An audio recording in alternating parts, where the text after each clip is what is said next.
Muita gente não tem ideia do que é o glifosato. Admito que eu mesma não sabia nada sobre isso. Por volta de 2010 ou 2011, ele foi patenteado para remover metais de canos, pois é muito eficaz em quelar esses metais. Creio que descobriram por puro acidente que ele também matava as plantas, então patentearam como herbicida. Em 1974, ele surgiu nos Estados Unidos. Está em toda a comida, não é apenas no transgênico. Você pensa, não transgênico é melhor, vou levar este. Isso é ruim. Níveis altos aparecem em produtos não transgênicos como grãos, feijões, leguminosas e cana-de-açúcar. Essas culturas são pulverizadas antes da colheita. Coletei água da chuva em Cambridge, no MIT. Enviei ao Anthony Samsel e ele detectou glifosato. Então está na chuva, o que é assustador. O glifosato é um desastre para o deutério. Diria que os efeitos na homeostase do deutério são seu principal mecanismo tóxico.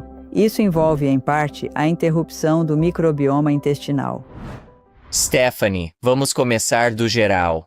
O que é o glifosato e por que ele é um desastre tão grande para o corpo humano? Sim, ótima pergunta. Muita gente não sabe o que é o glifosato e admito que eu também não sabia o que era lá em 2010, 2011. É o ingrediente ativo no onipresente herbicida Roundup. Na verdade, ultimamente eles tiraram o glifosato do Roundup que vendem para o mercado residencial nos Estados Unidos. Então, não posso mais dizer que é o ingrediente ativo do Roundup. Tenho que ter cuidado com isso. Mas as pessoas conhecem o Roundup. É muito popular para matar dentes de leão no quintal. Também é usado de forma extremamente intensa no suprimento de alimentos. É considerado um ótimo herbicida porque é, entre aspas, completamente seguro para a exposição humana. Eles não se preocupam com a toxicidade dele. Não se preocupam. O governo não mede quanto Roundup tem na comida, quanto glifosato tem na comida. Eles consideram que é perfeitamente seguro, e é aí que mora o perigo, porque não é seguro, e é isso que eu mostro no meu livro. Eu tenho meu livro aqui, Legado Tóxico. Como o herbicida glifosato está destruindo nossa saúde e o meio ambiente. Foi uma jornada e tanto, começando em 2012, quando fui apresentada ao glifosato por uma apresentação do professor Don Huber. Uma apresentação de 2 horas sobre o glifosato, e eu fiquei impressionada porque estava procurando fatores causais no autismo. Eu procurei por 5 anos e não estava encontrando nada. Assistindo à sua apresentação de 2 horas, me convenci na hora de que encontrara a resposta. Sigo firme nisso desde então. É incrível. Mergulhei fundo no estudo do glifosato. Li tudo o que pude sobre ele. E foi chocante o quanto se alinhava com os sintomas do autismo. Então ainda acredito que é a causa principal. Tenho que ter cuidado para dizer que não é a única causa do autismo, mas acho que é a causa principal da epidemia que estamos vendo. Em todo o mundo e certamente nos Estados Unidos. Você falou sobre essa apresentação e como ela foi um momento tão crucial em sua carreira. O que foi dito exatamente que te fez entender tudo? Eu andava lendo sobre autismo e aprendendo sobre as comorbidades deles. Crianças autistas costumam ter problemas intestinais, inchaço, constipação, diarreia, desconforto, seletividade alimentar. Eles têm muitos problemas com comida. Então pensei, deve ser algo que estão comendo ou talvez algo na água. Era onde eu estava naquele ponto, procurando por algo que fosse onipresente e que também estivesse aumentando com o tempo. Buscava algo crescente, pois o autismo disparou desde o ano 2000. E então, eu estava sem respostas. Pensei em vacinas e as analisei. Não as descarto. Creio que contribuem. Mas não era tudo. Busquei algo ligado a problemas intestinais. Tinha que ser na comida. Vacinas não estão na comida. Então, isso já é um problema por si só, de qualquer forma. Então ele falou sobre quelar minerais. E eu sabia que as crianças autistas tinham problemas com desequilíbrios minerais não funcionando direito diferentes.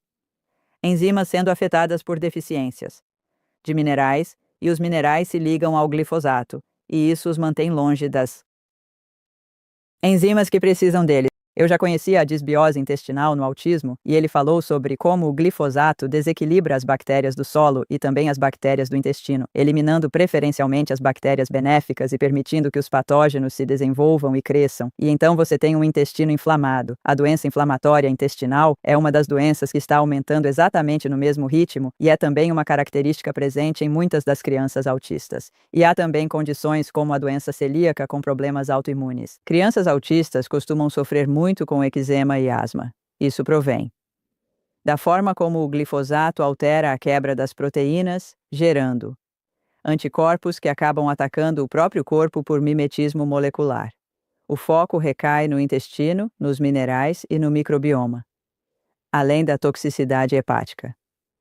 Autistas possuem grandes dificuldades para metabolizar essas substâncias nocivas. O paracetamol, que o governo tem inclusive apontado o paracetamol, que é o Tylenol, como um possível fator contribuinte para o autismo. O glifosato interfere com as enzimas presentes no fígado que são responsáveis por metabolizar o paracetamol, o que o torna muito mais tóxico do que seria normalmente, e não se trata apenas do paracetamol, mas também diversas outras exposições tóxicas que nós recebemos da agricultura. Existe uma interação complexa entre o glifosato e outras coisas.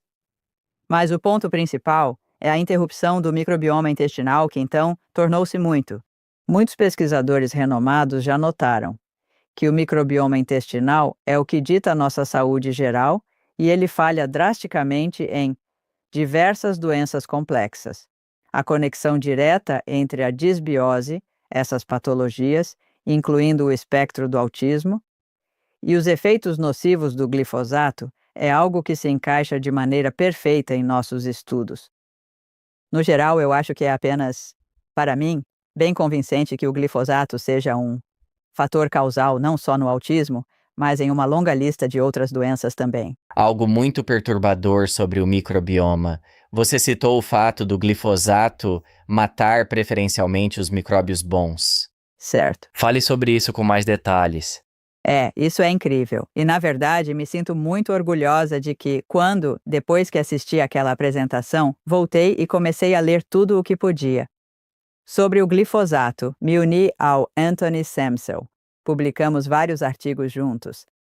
E no título do primeiro, citamos que o glifosato interromperia o microbioma intestinal. E então tivemos um grande artigo que falava sobre nossa proposta de que o glifosato era tóxico.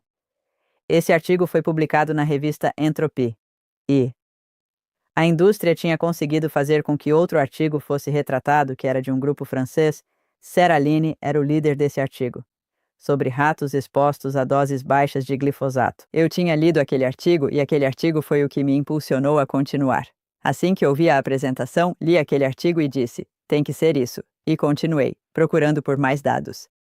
Aquele artigo foi retratado bem na época em que o nosso artigo foi publicado e houve pressão para retratar o nosso artigo. E nossa revista se manteve firme.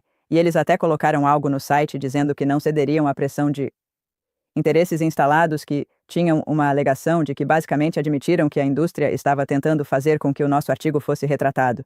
Então fiquei muito feliz por ele ter permanecido no ar. E esse artigo falava sobre o microbioma intestinal e sobre o glifosato, previsão de que o glifosato estava suprimindo as bactérias benéficas como lactobacillus e bifidobactéria.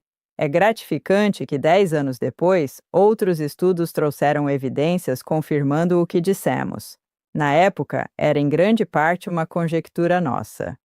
Fiquei muito satisfeita por sermos vindicados agora por esses novos artigos científicos. E a Akkermansia é mais uma dessas bactérias benéficas? Suspeitei que a Akkermansia pudesse estar sendo suprimida pelo glifosato, e quando fui procurar, com certeza havia um artigo falando especificamente sobre a Akkermansia. Então, Akkermansia, bifidobactéria, lactobacillus, todas essas são muito benéficas. A Akkermansia tem ganhado muita visibilidade ultimamente porque descobriram que ela produz um metabólito que estimula o sistema endócrino intestinal a liberar GLP-1. E como você provavelmente sabe, análogos de GLP-1 são um grande sucesso agora. A indústria farmacêutica lucra vendendo análogos que mimetizam o GLP-1.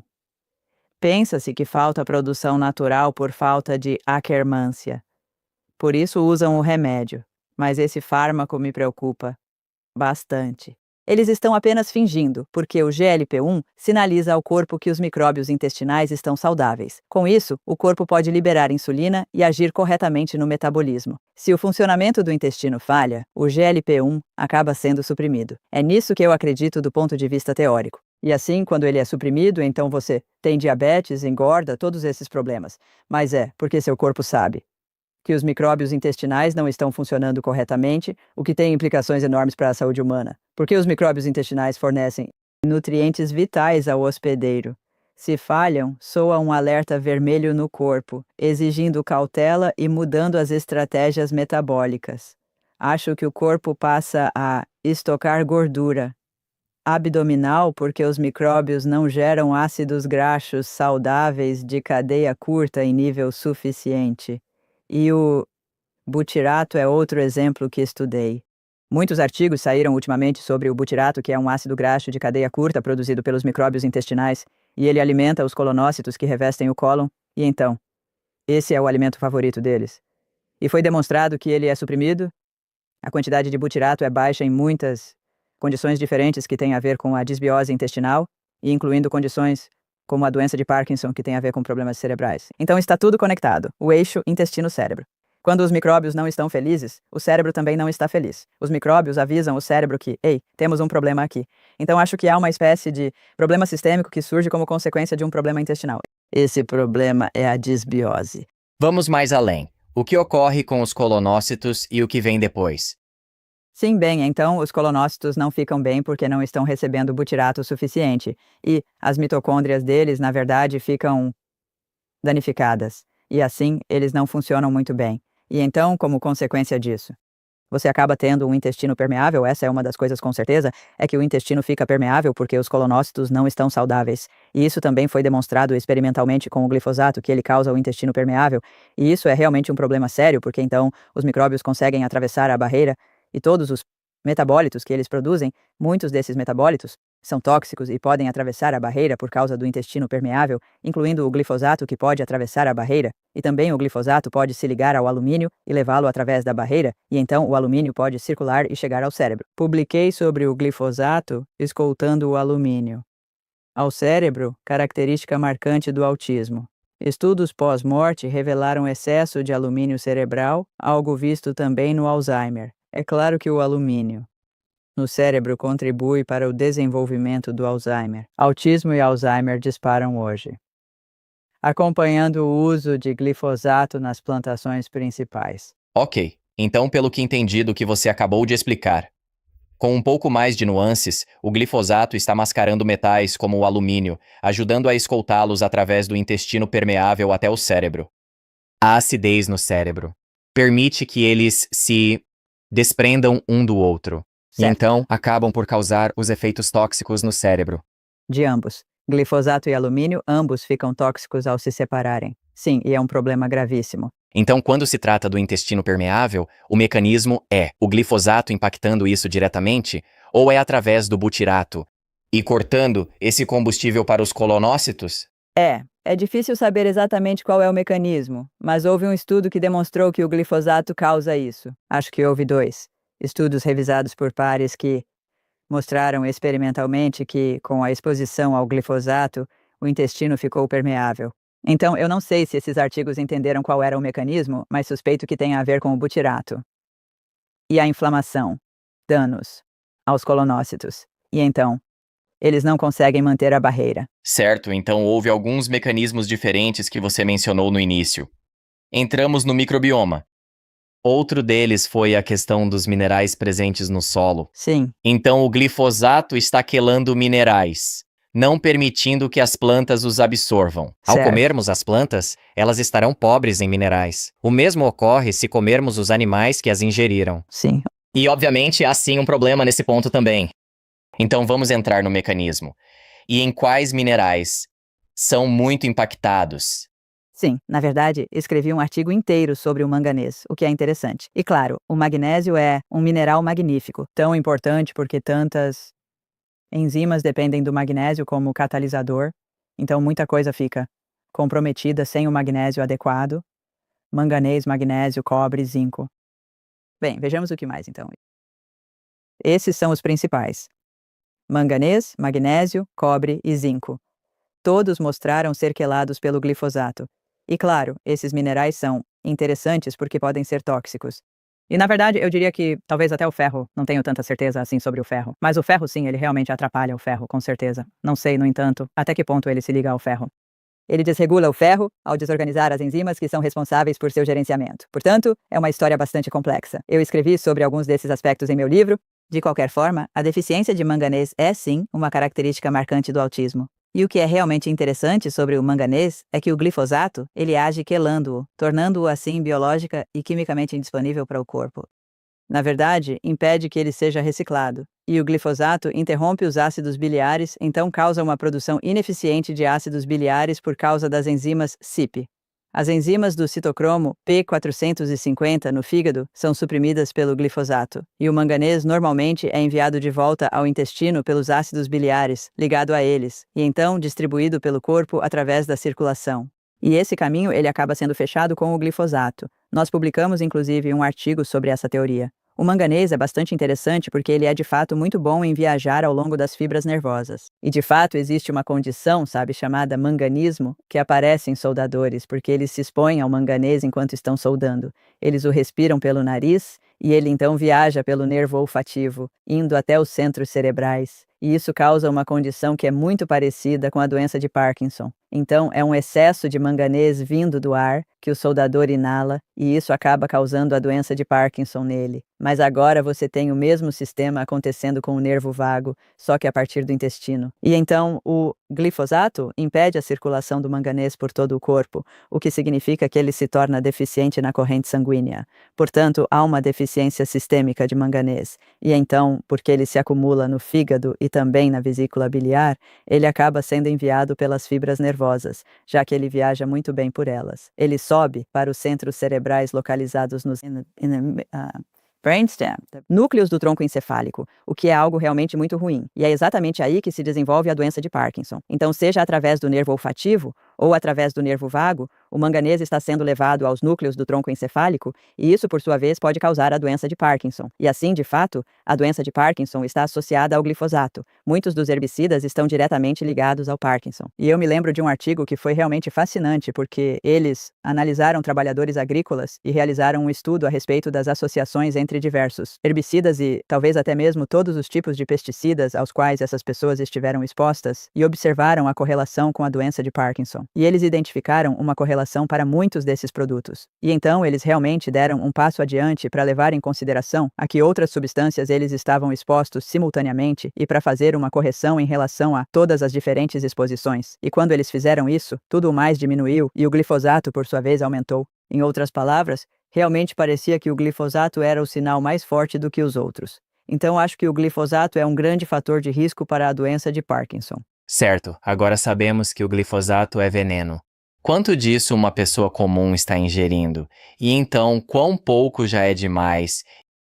Ninguém quer ingerir veneno, mas qual dose começa a causar problemas? Sim, infelizmente é tóxico em níveis muito baixos.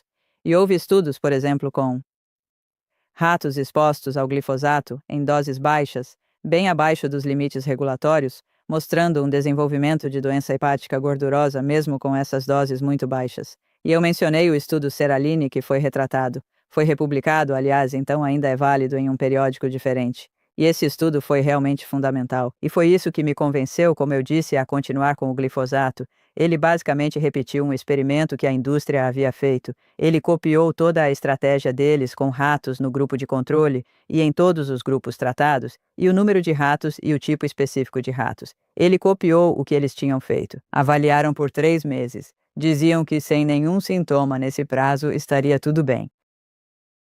Para animais, bastam 3 meses. E viram que estava tudo ok. Disseram que não causava problemas. Bem, Seralini continuou depois dos 3 meses e foi até o fim da vida deles. E ele começou a ver problemas aos 4 meses. E ao final do experimento, havia problemas enormes. As fêmeas tiveram tumores mamários massivos, houve danos nos rins, no fígado, problemas reprodutivos, morte precoce, todos os tipos de problemas com a exposição a longo prazo.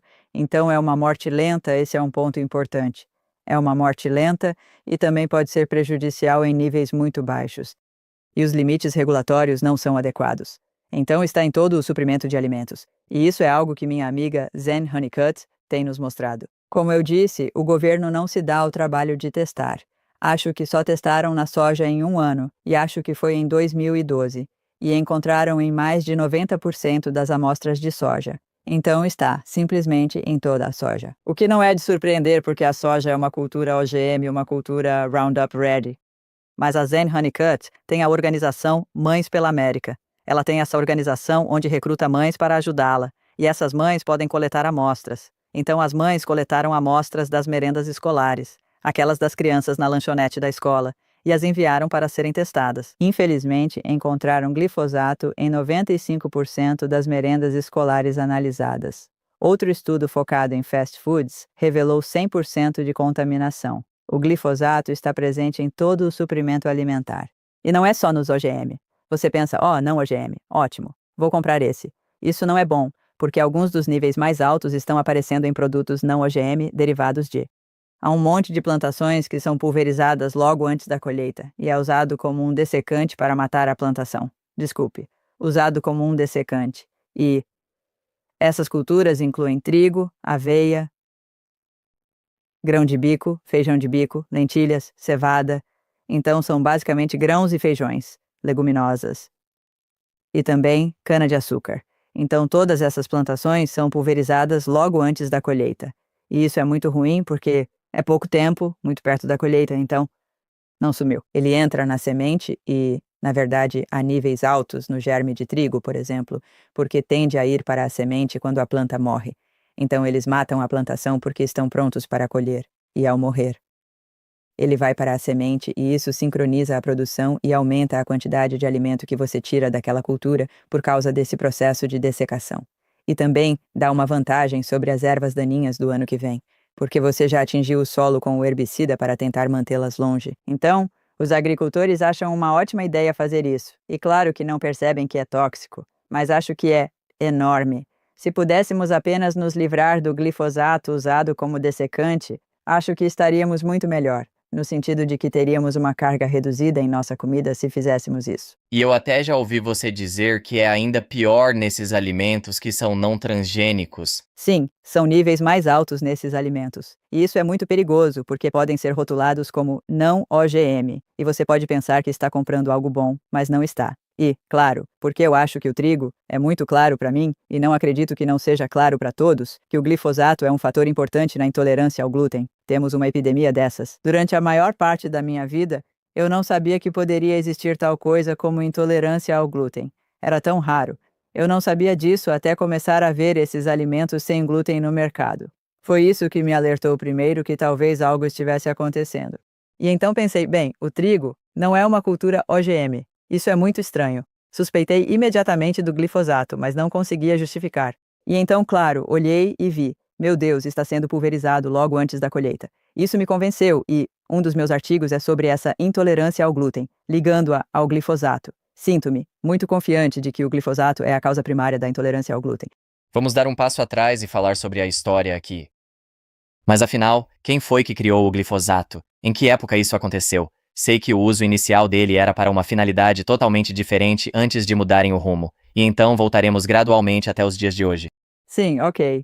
Sim, ótimo. Originalmente descobriram que era bom porque é um quelante de metais, pensaram, podemos usar isso como limpador de canos. E a ideia inicial era que eles o patentearam para ser utilizado na remoção de metais de tubulações, já que ele é extremamente eficiente na quelação de metais. Acho que foi uma descoberta acidental, o fato de que matava plantas que levou ao avanço, e foi então que eles pensaram, talvez possamos usar isso como um herbicida. Eles patentearam a substância e a comercializaram mundialmente como um potente herbicida. O produto ficou disponível no mercado dos Estados Unidos em 1974. Já se passaram muitas décadas desde então. Seu uso não foi intensificado até que as culturas OGM foram introduzidas por volta da virada do século. E então, assim que começaram a usá-lo para os OGM, criaram essas culturas OGM que tinham uma enzima microbiana inserida no genoma que era resistente, que produzia uma versão dessa enzima, EPSP sintase, que era resistente ao glifosato. E isso foi ótimo porque fez com que a planta conseguisse sobreviver e até prosperar, mesmo sendo exposta ao glifosato. Então você podia apenas pulverizar o glifosato em toda a plantação, matar as ervas daninhas e deixar a cultura intacta. Tornou-se uma forma muito eficiente de cultivar. E os agricultores realmente aderiram a isso. E a quantidade de versões OGM dessas culturas principais aumentou drasticamente na primeira década deste século. Soja, milho, canola, beterraba sacarina, alfafa. Essas são as principais. E então essas culturas tornaram-se o cerne da indústria de alimentos processados, o que significa que, tende a haver níveis mais elevados de glifosato em alimentos processados. Por esse motivo, Ele recebe passe livre porque as plantas possuem a via do Shikamato, algo que nós, humanos, não temos. Isso lhe confere um selo de segurança. Mas o descuido aqui é que nosso microbioma, os micróbios, tem essa via. Então Sim. fale um pouco mais sobre esse descuido. esse é um ponto muito bom, porque eles usam a via para produzir produtos que nossas células não conseguem fabricar. Elas não têm a via, não podem fabricar o produto. E esses produtos são super importantes para o hospedeiro. E, na verdade, moléculas-chave que saem da via do Shikamato. Então, a via do Shikamato é toda essa via, e a EPSP sintase é uma enzima específica nela. Nós não temos a via completa. Como nossas células não têm essa enzima, torna-se atraente o argumento de que somos imunes aos efeitos do produto. Mas nossos micróbios não só têm essa via, como a usam para produzir nutrientes essenciais para o hospedeiro. E, em particular, os aminoácidos aromáticos, que são triptofano, tirosina e fenilalanina, e essas são moléculas muito, muito importantes para nós. Primeiro, fazem parte da codificação, aminoácidos que compõem todas as proteínas, com o código de DNA. Então, eles são essenciais para criar proteínas. Mas, mais do que isso, são precursores de todos os tipos de moléculas poderosas no corpo. Nomeadamente, todos os neurotransmissores como serotonina, melatonina, epinefrina, dopamina, hormônio tireoidiano, melanina, o agente de bronzeamento da pele. Todos esses vêm da via do Shikamato. Portanto, se os micróbios não conseguem fabricar o suficiente desses aminoácidos críticos, todas essas coisas tornam-se deficientes e você tem sérios problemas em todo o seu sistema hormonal. Ele fica desregulado. Falemos da glicina. Aqui, É. o glifosato vira um problema real, pois o aminoácido glicina se parece muito com o glifosato, ele consegue se infiltrar. Fale sobre o mecanismo aí. Isso é realmente crucial. Acho que a razão realmente crítica pela qual o glifosato é tão incrível em suas propriedades é porque ele é um análogo da glicina, o que significa que é, na verdade, uma molécula completa de glicina. A única diferença é que um próton foi retirado do átomo de nitrogênio, e então um pedaço extra inteiro foi colocado no átomo de nitrogênio para substituir esse próton. E esse pedaço é um metilfosfonato. É um grupo metil, que é CH3, mas tem um fosfonato ligado a ele. E fosfonato é como o fosfato, mas com um oxigênio a menos. O fosfato é o PO4 e o fosfonato é PO3. Há coisas extras ali, o grupo metil e o fosfonato. O fosfonato possui carga negativa. Ele altera muito as propriedades da molécula em virtude desse material extra preso ao átomo de nitrogênio. Mas ainda é glicina. A coisa toda é glicina. E por isso ele realmente se encaixa. Ele vai aonde a glicina vai. E atrapalha a glicina em todo lugar porque finge ser glicina. Mas tem aquele material extra que estraga tudo. O que eu teorizo em meu livro, e é na verdade uma história central nele, é que o glifosato entra nas proteínas por engano no lugar da glicina durante o processo de codificação. Você vê o código da glicina, você é a máquina de montagem, e a máquina é muito elegante. Tem um código específico para cada um dos aminoácidos. Assim, o código genético para a glicina precisa encaixá-la perfeitamente dentro de uma área extremamente reduzida. A glicina é o menor de todos os aminoácidos. Por isso, aquela proteína específica feita para a glicina assegura firmemente para inseri-la no código da proteína que está sendo montada. A glicina se encaixa nesse pequeno soquete que ela cria. E o glifosato também, porque o nitrogênio tem que ficar fora do soquete porque precisa se conectar à cadeia. Então a parte do glifosato, que é a glicina, se encaixa no soquete perfeitamente. Nenhum dos outros aminoácidos faz isso. Então é assim que ela seleciona a glicina, mas também pode selecionar o glifosato. O glifosato entra lá desde que não haja aminoácidos muito volumosos ao lado. Então, se houver espaço para esse metilfosfonato, e a situação onde normalmente há espaço é no local, na enzima, onde ela se liga ao fosfato. Então, fosfonato e fosfato são muito parecidos. O glifosato pode colocar sua peça extra nesse espaço, no buraco que é reservado para o substrato, porque o substrato tem um fosfato que precisa caber ali. O glifosato pode se aproveitar desse espaço para colocar seu próprio fosfonato lá. E isso bloqueia totalmente a capacidade do substrato de se ligar, o que arruína completamente a proteína. E existem muitas e muitas proteínas que ligam o fosfato, como mostrei em meu livro. Quanto mais descubro, mais fico impressionada. Essas proteínas ligam o fosfato exatamente onde um resíduo de glicina é conservado. Isso significa que a presença da glicina é crítica ali. Mudar para a alanina, mesmo que seja apenas por causa de um grupo metil extra, pode destruir totalmente sua função biológica. E então, o glifosato, ele entra lá em vez da glicina e se torna uma molécula volumosa e completamente diferente com carga negativa e interrompe totalmente a capacidade da enzima de fazer seu trabalho. Então você pode apenas substituir uma glicina em uma dessas moléculas, uma dessas proteínas, por um glifosato e você pode arruinar a capacidade dela de fazer seu trabalho. E então eu acho que existem balas de glifosato por todo o corpo, que são moléculas de glifosato presas dentro de proteínas onde não deveriam estar, e estragando o desempenho dessas proteínas e causando doenças. Certo, isso é muito importante. Eu quero ir ainda mais fundo aqui, para ter certeza de que entendi. Nós ingerimos o glifosato no corpo quando estamos produzindo novas proteínas. A célula comete um erro onde deveria haver uma glicina. Sim. E coloca o glifosato ali, o que vai mudar a proteína. Mudar a sua função. As proteínas, elas são detectáveis por nós então. Podemos olhar para um corpo humano agora e ver quantas de nossas proteínas têm essa alteração, essa mudança. Existe, na verdade, toda uma tecnologia que permite fazer exatamente isso. E acontece que há um grupo de pesquisadores que publicou um artigo onde fizeram isso e eles realmente procuraram pela substituição de glifosato. E é uma tecnologia bem legal porque você pode realmente pesar a proteína e se ela for ficar mais pesada se houver aquelas peças extras do glifosato ali. E eles sabem exatamente o quanto mais pesada ela será. Então eles podem determinar se existe uma substituição de glifosato por glicina na proteína que é produzida em virtude desse peso extra. E então houve um artigo publicado sobre isso e esse artigo dizia, o título era algo como o glifosato não substitui a glicina durante a síntese proteica. Algo assim, o título, não substitui. Mas quando você lê o artigo, você diz, meu Deus, esses caras realmente encontraram. E eles têm uma figura 2, eu acho. Eles têm essa imagem grande com esses quadradinhos e cada quadradinho tem uma proteína específica onde eles encontraram.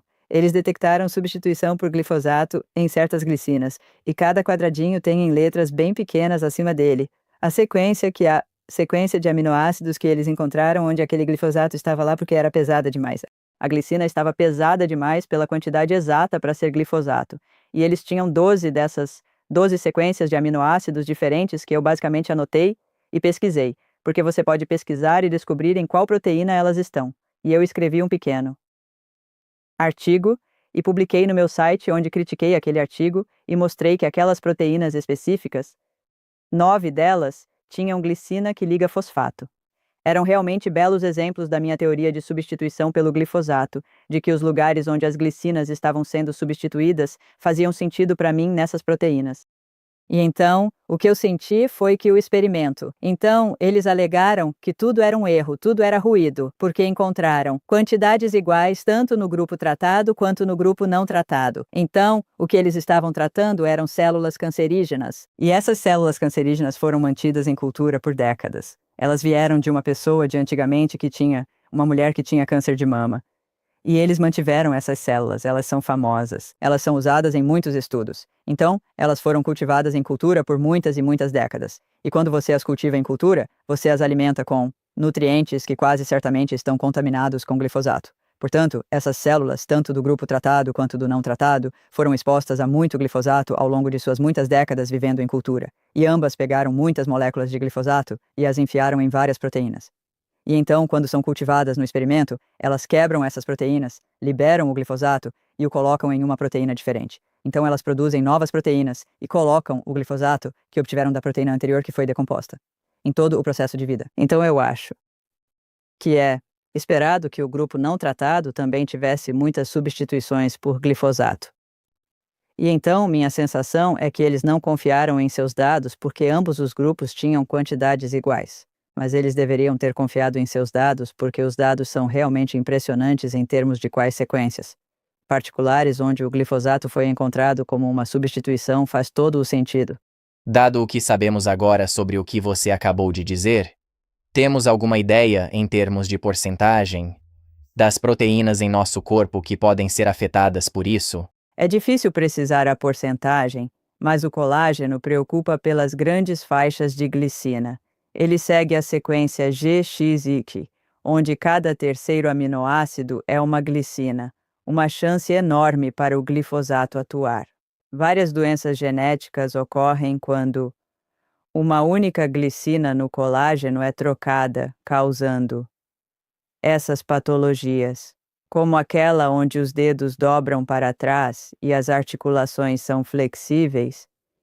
Esqueci o nome da condição. Eu não consigo pronunciar. Síndrome de Ehlers-Danlos? Certo, Algo assim. Ehlers, eu sei. Ehler. Síndrome de Ehlers-Danlos. Obrigada, tinha esquecido. Escrevi sobre isso no livro. Sim, então essa está, na verdade, aumentando em prevalência, embora seja uma doença genética.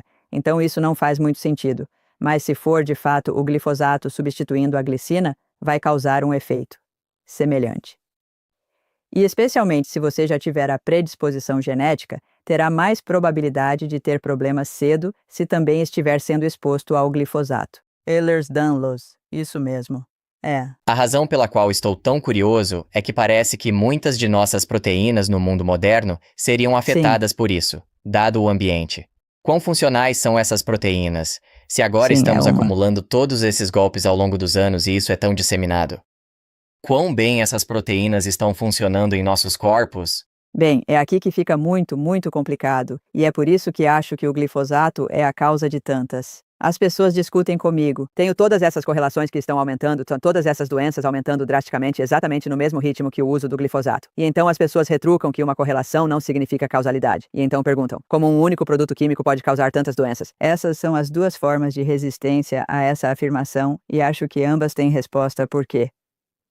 O mecanismo de toxicidade do glifosato é tão amplo e tão disseminado em termos do dano que causa em todo o corpo, que posso acreditar que ele poderia causar todas essas doenças diferentes em virtude de afetar todas essas proteínas diferentes que ele afeta. Há uma lista enorme, e posso te dar um exemplo que é a proteína. Existe uma proteína contrátil chamada miosina, e miosina no intestino.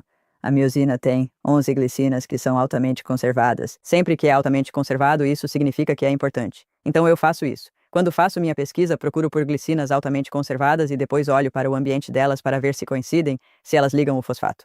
Tenho uma lista inteira de coisas que procuro para encontrar uma proteína-alvo que suspeito que seria especialmente suscetível ao glifosato, e a miosina definitivamente se destaca. Houve um estudo sobre a miosina focando numa única glicina altamente conservada que eles substituíram experimentalmente por alanina. Essa é a menor mudança possível com um grupo metil extra, e descobriram que, com alanina no lugar da glicina, a miosina só contrai a 2% da capacidade. 2%. Então isso é realmente surpreendente, incrível mesmo que essa pequena mudança possa ter um efeito tão grande nela.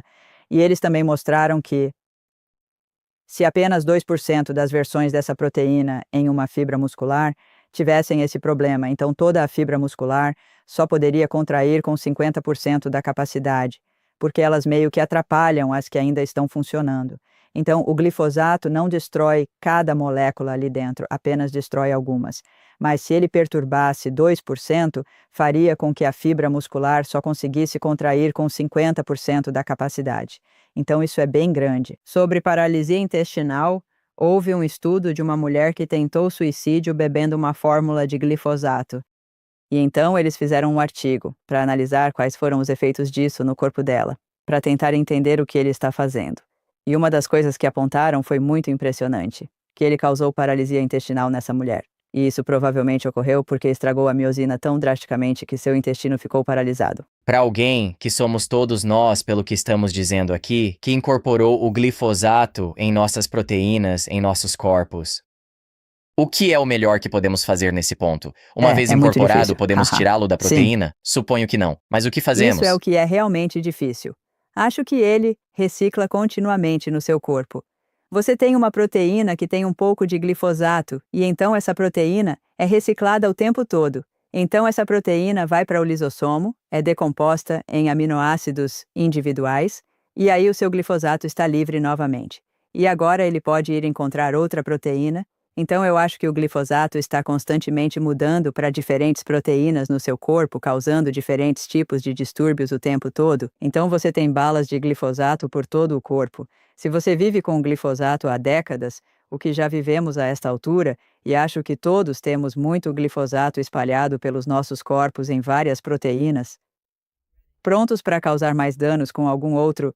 Se você der azar e ele por acaso for para uma proteína específica que tenha efeitos devastadores, até mesmo, por exemplo, a doença de Alzheimer é bem impressionante porque existe esse motivo GXXXGXXXG, que é uma característica marcante de proteínas que estão associadas à beta-amiloide, amiloidose. Existem artigos sobre o Alzheimer focando nessa sequência específica na beta-amiloide, que é a proteína que se dobra incorretamente em associação com o Alzheimer, que tem uma sequência GXXXGXXXG. E essas glicinas foram apontadas como sendo criticamente envolvidas no processo de dobramento incorreto. Então, se você substituir essas glicinas por... As glicinas são fundamentais para formar uma hélice alfa, que é a forma que ela quer ter para ser saudável. Quando você mata essas glicinas substituindo-as por glifosato, a hélice alfa se desfaz, transforma-se em uma folha beta, e essa é a forma mal dobrada da beta-amiloide. E é claro, o Alzheimer tem apresentado um aumento bastante dramático, exatamente em sincronia com o uso do glifosato. Acho que é bem possível que a beta-amiloide que se dobra de forma incorreta em função da substituição pelo glifosato seja um fator muito importante em todo esse processo. É óbvio que queremos minimizar ou evitar o glifosato da melhor forma possível. Mas, já que estamos focando tanto na glicina, meu cérebro me leva a pensar se podemos aumentar a glicina através de suplementação ou da dieta, para tentar oferecer esse substrato durante a síntese proteica. Eu acho que isso é verdade. E, na verdade, conheço muitos naturopatas que me disseram que consideram a glicina benéfica como suplemento para seus pacientes e a recomendam. E faz muito sentido, porque se você quiser meio que sobrecarregar o glifosato com tanta glicina que a maquinaria tenha menos probabilidade de pegar um glifosato por engano se houver bastante glicina por perto, e acho que isso é bem fundamentado, essa é provavelmente uma ideia muito boa. Eu definitivamente apoio o caldo de ossos como alimento, um alimento muito saudável e nutritivo. Caldo de ossos feito de, claro, carne de gado alimentado com pasto. Há muito glifosato nas vacas, de fato, porque elas recebem uma quantidade enorme de glifosato em sua ração, em sua alimentação. Então isso também é um problema.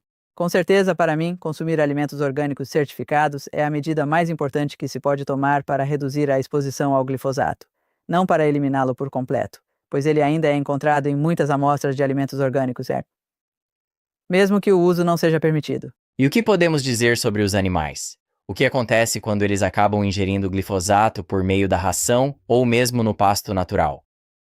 O metabolismo desses animais, ele altera essa substância de alguma forma, e então quando nós comemos essa carne, isso é muito diferente de comer plantas que foram pulverizadas com ele? Eu sei, essa é uma excelente pergunta e eu adoraria saber a resposta, porque eu pensaria que, se você estiver comendo principalmente alimentos de origem animal, estaria recebendo menos glifosato apenas porque o glifosato é aplicado na planta, então a planta tem mais probabilidade de tê-lo, mas ele vai para a carne. E de fato, houve um estudo com leitões deformados. Os leitões nasceram deformados e não conseguiram sobreviver, e eles pegaram amostras de seus tecidos e procuraram por glifosato nas amostras. Existe uma grande dúvida se ele se acumula nos tecidos. A Monsanto disse, não se preocupe, ele apenas sai pela urina, pelas fezes. Dizem que não fica no corpo, mas acho que estão errados. O artigo sobre leitões deformados mostrou contaminação por glifosato em vários tecidos. Os níveis eram mais altos nos pulmões, o que é interessante. Por sorte, não comemos pulmões, o que ajuda. Mas o músculo também tinha glifosato e, claro, o fígado também. Então, eles o encontraram em várias amostras diferentes, retiradas daqueles leitões. Então, ele realmente se espalha por todo o seu corpo. E vai se acumulando lentamente. É por isso mesmo que é uma morte lenta. Leva um tempo bastante longo para que você comece a perceber que há um problema sério. Algumas coisas vêm à mente enquanto você fala. Uma é que já falamos sobre nosso microbioma sendo impactado pelo glifosato. Quando se trata de um animal como uma vaca, um ruminante, eles têm um microbioma muito mais complexo para decompor Sim. plantas. Então, nós já analisamos diferentes animais e seus diferentes microbiomas e como eles são impactados, porque se eles não estão decompondo a grama, por exemplo, porque o microbioma deles está afetado, isso acaba afetando a saúde do animal e a qualidade da comida, se nós estivermos comendo isso. Com certeza. Gostaria de falar sobre duas coisas. Primeiro, sobre o metano E depois você me lembra do outro ponto para que eu não me perca. As vacas estão sendo culpadas por liberar todo tipo de metano, e temos os gases de efeito estufa, e há toda essa preocupação de que deveríamos matar todas as vacas, e talvez cultivar um pouco de carne falsa, toda essa coisa que eu acho horrível. Cultivar carne em laboratório e esquecer das vacas. Mas o metano. Acredito que as vacas estão, na verdade, liberando uma quantidade bem maior de metano como consequência da disbiose causada pelo glifosato. E isso é algo extremamente interessante porque me levou a realizar um estudo enorme que fiz sobre o metano, especificamente porque o metano é realmente extremamente interessante. E claro, as vacas têm um trato digestivo muito sofisticado. Elas são bem mais sofisticadas do que nós com seus micróbios. Sendo ruminantes. Esse é um sistema único e muito poderoso que pode, por exemplo, decompor a grama. Nós não podemos comer grama, mas as vacas podem porque seus micróbios são muito especiais.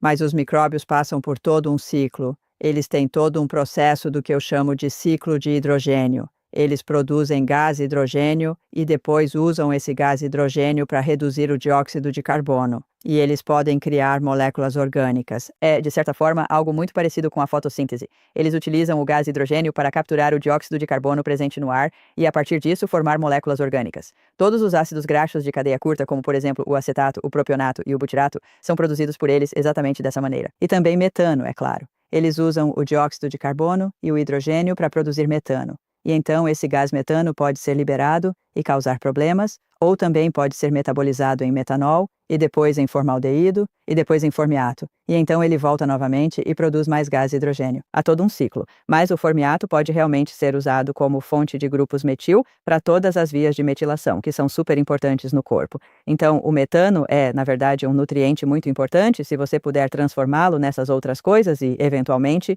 em grupos metil, e então suprir o corpo com grupos metil. As vias de metilação são uma das partes que, um dos distúrbios no autismo, na verdade, são as vias de metilação não funcionando corretamente, mas as vias de metilação podem ser originadas. São originadas do metano, que é produzido a partir do gás hidrogênio. No intestino, por exemplo, no caso das vacas.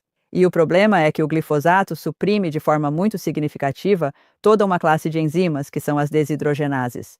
Eu acabei encontrando aquele artigo científico sobre a E. coli, com diversas desidrogenases suprimidas pelo uso do glifosato. E também houve um outro artigo importante sobre as bactérias do solo que se desenvolvem nas raízes das plantas. E eles as expuseram ao glifosato em um determinado momento. E então eles realmente olharam coletivamente para todas as desidrogenases como um grupo, todas as desidrogenases, e plotaram ao longo do tempo seu nível de atividade. E a atividade das desidrogenases continuou caindo por 3 semanas após essa exposição. Então, para mim, está bem claro, e eu previ que isso iria suprimir as desidrogenases porque elas têm um belo motivo de suscetibilidade ao glifosato com o motivo GXXGXG, em um local onde elas se ligam ao fosfato. Então, elas são exemplos perfeitos de uma suscetibilidade ao glifosato. Todas as desidrogenases, e as desidrogenases são essenciais para converter o gás metano em formiato e em grupos metil. Então, quando toda essa via é bloqueada, o metano se acumula, e então, claro, você tem os gases de efeito estufa sendo liberados, e você tem o problema com as vacas. Então, se você alimentasse as vacas organicamente, elas não liberariam tanto metano, e seriam bem melhores para não afetar o clima. Interessante. Por causa disso. Sim, então acho que isso é muito significativo. E a outra coisa são as vacas. Havia vacas que estavam doentes, houve um estudo publicado por alguns europeus. Havia vacas doentes com níveis altíssimos de glifosato na urina. O tratamento usado foi interessante. Digo às pessoas que deveríamos fazer o mesmo. Então eles deram a elas suco de chucrute, que é muito interessante, e depois deram argila bentonita e ácido fúlvico e ácido úmico, que são essas moléculas orgânicas complexas do solo. E deram essas coisas a elas, e então descobriram que o nível de glifosato caiu e a saúde delas melhorou. Então isso foi muito empolgante para mim porque é o melhor artigo que já vi. Para sugerir o que as pessoas poderiam tentar fazer. Se tivessem sintomas que suspeitam que estejam sendo causados pelo glifosato, para fazer a mesma coisa. E eu sou uma grande fã de chucrute e também de vinagre de maçã. Acho que é possível que os micróbios nesses alimentos fermentados sejam capazes de decompor o glifosato enzimaticamente.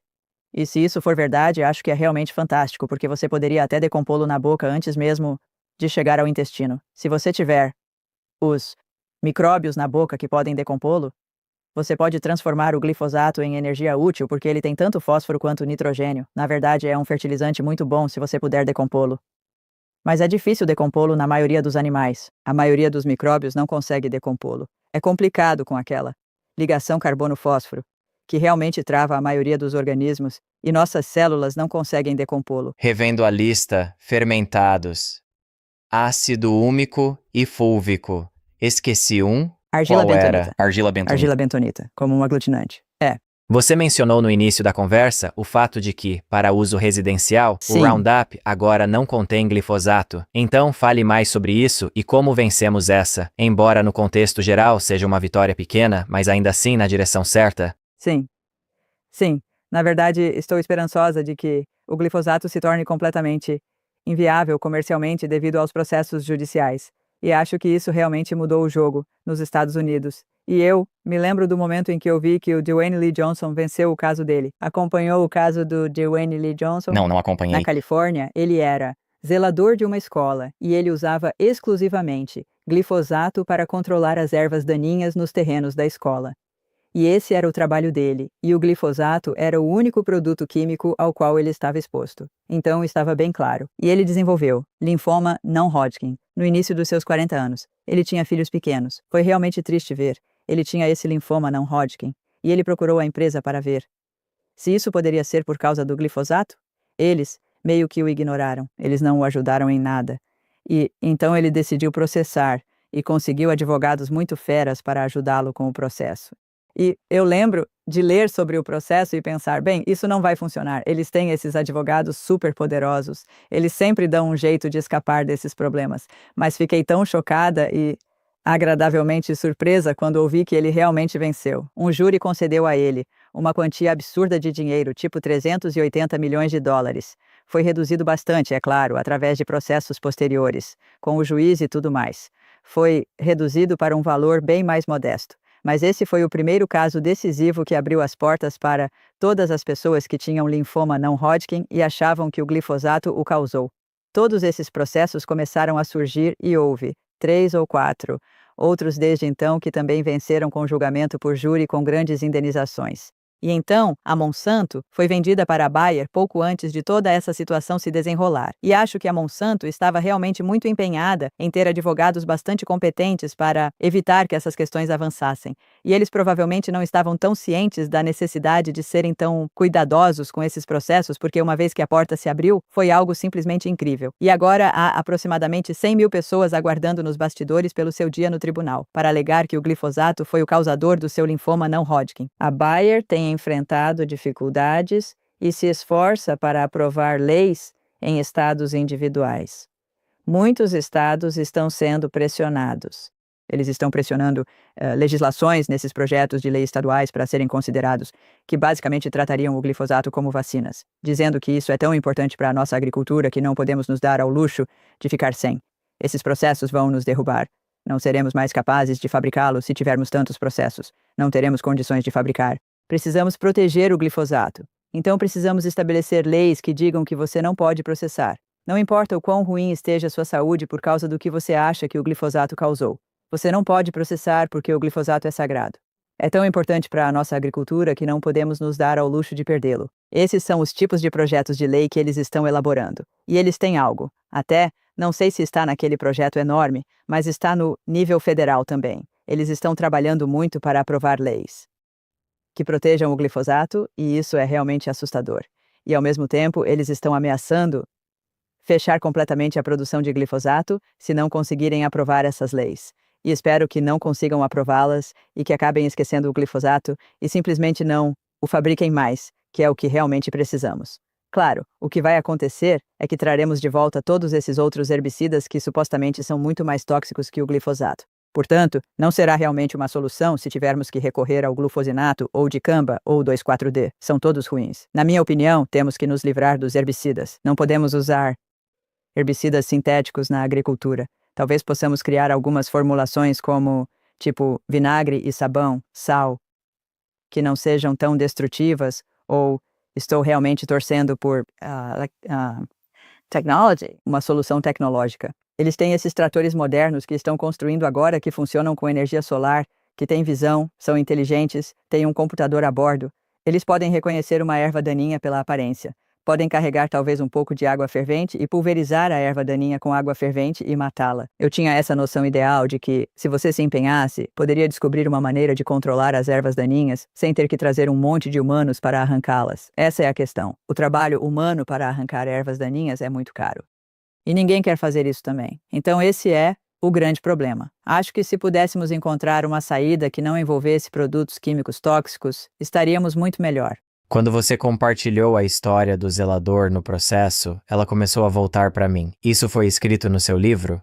Sim, sim. É isso mesmo, viu? Será algo bem interessante também. Agora como você fala sobre usar água fervente para matar uma erva daninha e essa inovação aí dos tratores com IA. Sim. Em toda essa camada que está impulsionando as coisas na tecnologia com tanta velocidade agora, Isso é incrível, como não isso é se mesmo? integraria a tudo? Eu acho que sim. Acho que a IA alcançou muito além da minha expectativa. Eu estive no meio disso durante grande parte da minha carreira. Estive envolvida com o desenvolvimento, escrevi muitos códigos de computador para treinar computadores para se comunicarem com as pessoas usando linguagem natural. Essa foi basicamente a minha carreira antes de me envolver com tudo isso, por muitas e muitas décadas, na verdade. Nós fomos pioneiros nesse espaço, e na época eu pensei, isso nunca mesmo vai ser prático. Isso é tão desesperadamente difícil. E então eu fiquei realmente muito surpresa com a rapidez com que toda essa tecnologia se tornou um produto tão comum. Foi incrível de ver, e foi muito gratificante para mim. Embora, é claro, eu odeie aquelas chamadas telefônicas. Quando você liga para a empresa e atende o robô de IA fazendo perguntas, eu sempre quero jogar o telefone do outro lado da sala. Há prós e contras, como em Eu tudo. às vezes me sinto mal por ter sido justamente uma das pessoas que ajudou a desenvolver e contribuir para o avanço dessa tecnologia. Então, quando estávamos falando sobre o metano e as vacas, você queria que eu anotasse que tinha outro assunto que queria abordar. Não tenho Sim, eu certeza já se cobri, você sim. já cobriu isso. Foi sobre as vacas doentes alimentadas com suco de chucrute. Entendi. Já cobrimos. Sim, obrigada por me lembrar. Então, voltando à questão da proteína animal, há uma outra área que eu realmente gostaria de aprofundar um pouco mais. Falamos sobre a incorporação da glicina pelo glifosfato ou glifosato. Pode ser dito das duas formas? Bem, glifosato é a pronúncia correta, mas é uma palavra que é um pouco difícil de pronunciar. Eu Já ouvi as pessoas dizerem pronunciarem de glisofato. várias formas. Glisofato é um que as pessoas tendem a dizer glisofato, trocando o S e o F. Agora não vou conseguir falar Glifosato. corretamente. Glifosato e glifosfato, glisofato. Existem muitas variantes diferentes, mas glifosato é a pronúncia correta, tenho quase certeza. Então, o glifosato sendo trocado pela glicina na proteína animal e depois nós ingerindo essas proteínas. Ah, eu sei. Fale sobre como você pensa sobre isso. Bem, isso é realmente muito assustador, especialmente se forem amiloides, sabe? Porque você sabe sobre a doença da vaca louca. E comer os... acho que eram os cérebros. Acho que as vacas comiam os cérebros das vacas ou algo assim para causar a vaca louca. As pessoas se preocupavam com o hambúrguer causando a vaca louca porque qualquer coisa vinda de vacas com vaca louca deixava os humanos doentes com essa CJD, doença de Creutzfeldt-Jakob. E isso está aparecendo em cervos também. Tem um problema estranho com os cervos que tem a ver com proteína mal dobrada. Os cervos têm uma sequência fantástica ali. Então tem essa proteína chamada. Vejamos, a proteína prion.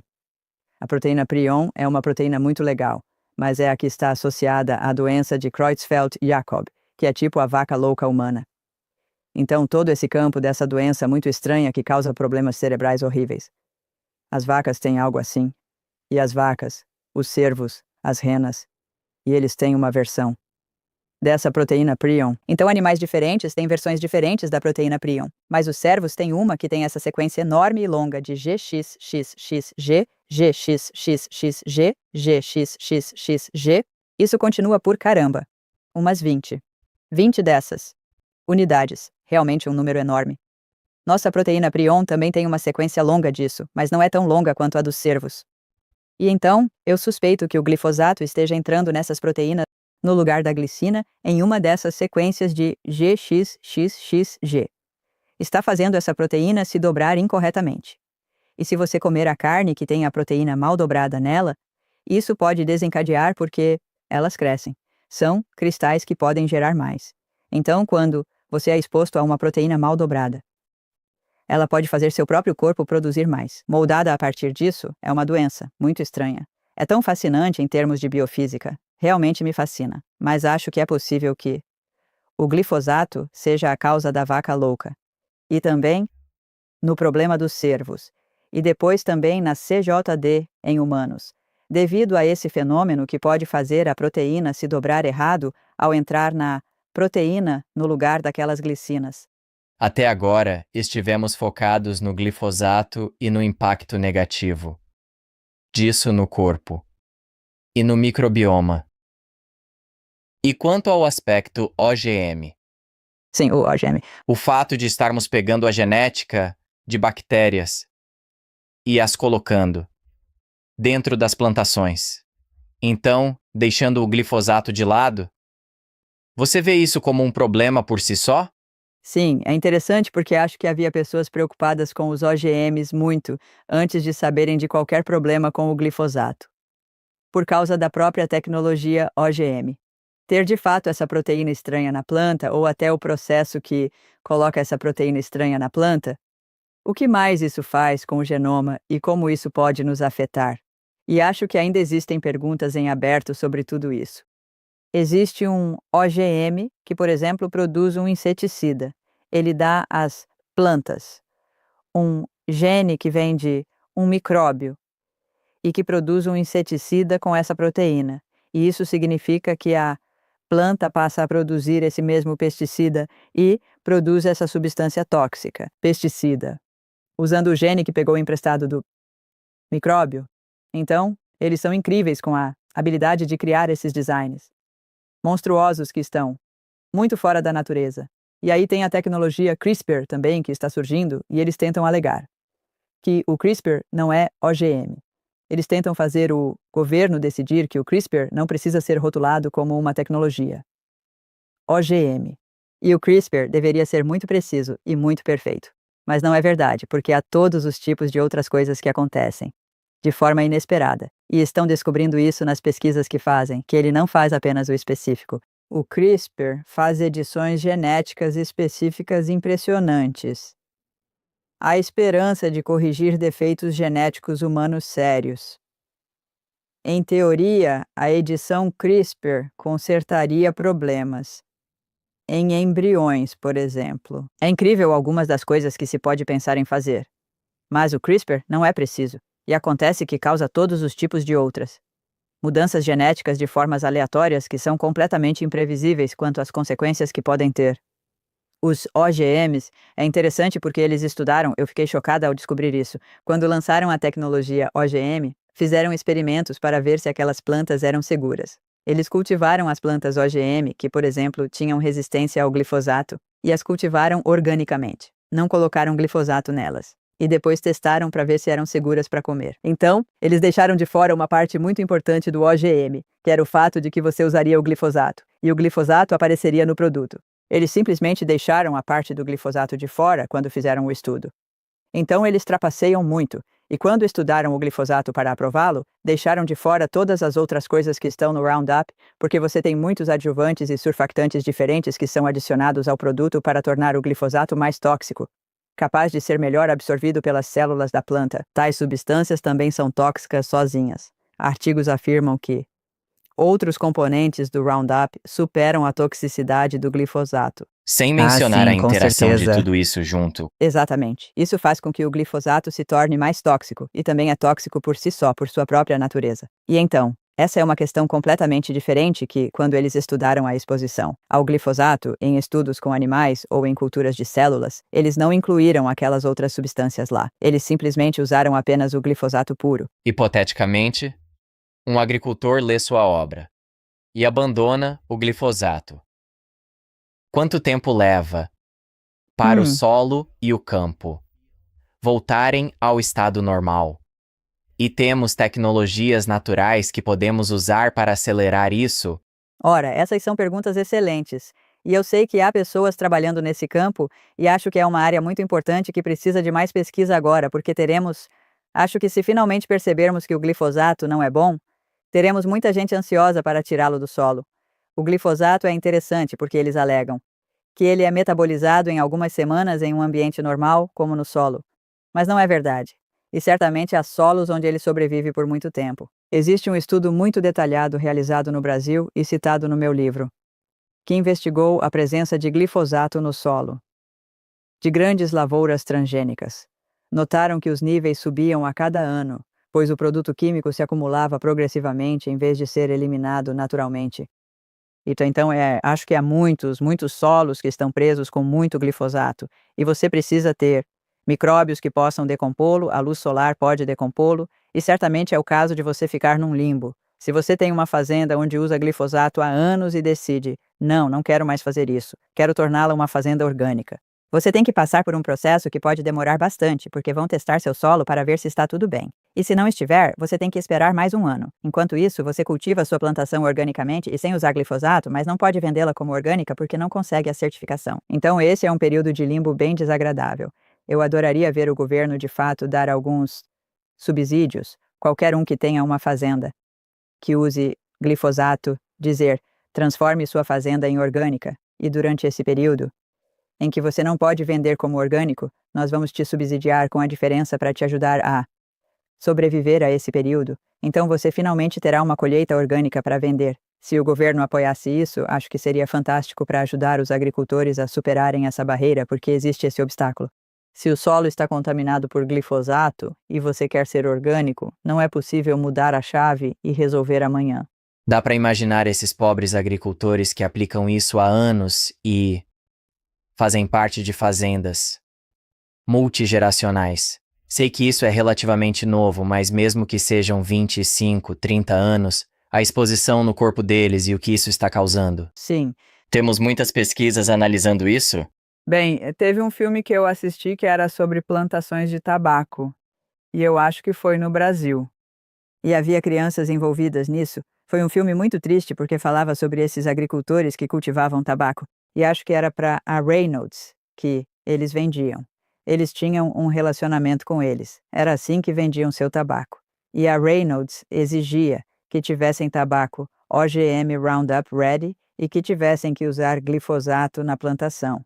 E aí havia crianças que estavam muito doentes e realmente danificadas, geneticamente com doenças realmente horríveis, que os filhos dessas pessoas não eram saudáveis, e eles entendiam que provavelmente era por causa do glifosato, mas não podiam deixar de usá-lo porque a Reynolds não compraria o produto se não usassem, o que era muito triste. E isso me faz pensar no momento em que essas crianças tiverem seus próprios filhos. Sim. De que maneira isso pode, ou se é que realmente pode, ser transmitido de um pai para o seu novo filho? Excelente pergunta. E isso é algo que foi analisado em artigos recentes e é muito chocante porque, na verdade, há um estudo com ratos e eles expuseram a rata grávida a uma dose baixa de glifosato. E a rata grávida ficou bem. E então tiveram os filhotes. Os filhotes cresceram, eles passaram para os filhotes e netos, acho que bisnetos, através de gerações desses ratos. E descobriram que a exposição foi apenas naquela tataravó grávida. Mas cada geração ficava mais doente, com vários problemas que eles suspeitavam que eram devidos à epigenética. E então foi realmente muito fascinante que, de fato, as células germinativas são muito sensíveis a exposições tóxicas durante a gravidez. É por isso que você tem que ser mas muito saudável mesmo quando está grávida. E então as células germinativas reagiram, de fato, àquelas exposições tóxicas, alterando os padrões de metilação para codificar essa informação, para expressar, para dizer, fui exposto a essa toxina terrível ainda no útero materno. E então, os descendentes, por sua vez, lembram disso em sua epigenética. É uma biologia realmente incrível, muito fascinante, que a epigenética dite certas políticas que acabam lhes dando doenças e outros problemas de saúde, coisas como obesidade e... esqueci o quê? Problemas reprodutivos, com certeza. E talvez seja porque se você pensar bem, eu sempre acho que tudo na biologia tem um propósito. E se você tem uma linhagem germinativa dentro de uma mãe grávida que está sendo exposta a alguma toxina, a única coisa que você poderia comunicar aos germes é melhor você não ter filhos porque isso é ruim. Isso vai te causar problemas, e vai causar problemas para suas futuras gerações. Talvez seja melhor se não tiver. E então isso poderia acabar suprimindo sua habilidade de ter filhos e resultar em problemas de infertilidade. E certamente temos um problema enorme de infertilidade, um problema enorme e crescente com a infertilidade aqui neste país. E tudo isso, somado à comida e às fazendas que estamos passando para as futuras gerações, nos remete diretamente ao título do seu livro, Toxic Legacy. O que Está estamos certo, é deixando exatamente para isso as mesmo. crianças e o que estamos fazendo com as crianças que estão nascendo neste mundo com essa situação atual? Eu sei, isso me apavora, na verdade, profundamente. Eu realmente temo que possamos, de fato, nos destruir completamente. Acho que se continuarmos assim, muitos dos outros países modernos, os países industrializados, têm uma taxa reprodutiva neste momento que está abaixo de 2. E se for esse o caso, e isso se mantiver, nós desapareceremos. Porque se você não se substituir, o número de humanos diminuirá até que, finalmente, desapareceremos. E acho que é uma possibilidade real. É um pensamento que nos faz refletir, é bastante preocupante. Mas se nós não formos capazes de produzir as futuras gerações que possam, de fato, crescer, se desenvolver de forma saudável e ter seus próprios filhos, a nossa espécie estará em sérios apuros. Como espécie, eu realmente acredito nisso. Então, ao longo da nossa conversa, nós apresentamos algumas ideias diferentes, como, por exemplo, ser orgânico, ter atenção ao comer animais limpos, o ácido fúlvico, o ácido úmico, os alimentos fermentados. Mas vamos voltar um pouco. Considerando tudo o que compartilhamos hoje sobre o cenário atual do glifosato, qual seria o plano de ação daqui para frente? Alguém como você, que está por dentro do assunto, o que você faz no seu dia a dia? Para se proteger disso? Sim, tem algumas outras coisas em que acredito, e uma delas que ainda não mencionamos é a luz solar. Acho que a exposição à luz solar é extremamente saudável. Sou uma grande fã da luz solar e, claro, o enxofre é algo de que falo muito no meu livro, e não tocamos no assunto aqui. Mas o enxofre é algo muito importante. O enxofre não tem uma necessidade diária mínima. O governo acha que há bastante dele. Mas o problema é que o glifosato destrói todo o processo que produz o sulfato. E essa é uma parte bem grande do meu livro, onde falo sobre o sulfato. E essas são enzimas que têm esse padrão de suscetibilidade ao glifosato. Muitas delas, envolvidas no processamento de sulfato, têm esse padrão. E então serão sensíveis ao glifosato. E a deficiência de sulfato é uma característica chave do autismo, tanto no intestino. Há uma enzima no intestino que produz os fenóis sulfatados, ela está prejudicada. Sobre o sulfato no cérebro, a síntese de heparina sulfato é interrompida e pessoas autistas apresentam níveis muito baixos dela nos ventrículos, prejudicando o desenvolvimento cerebral.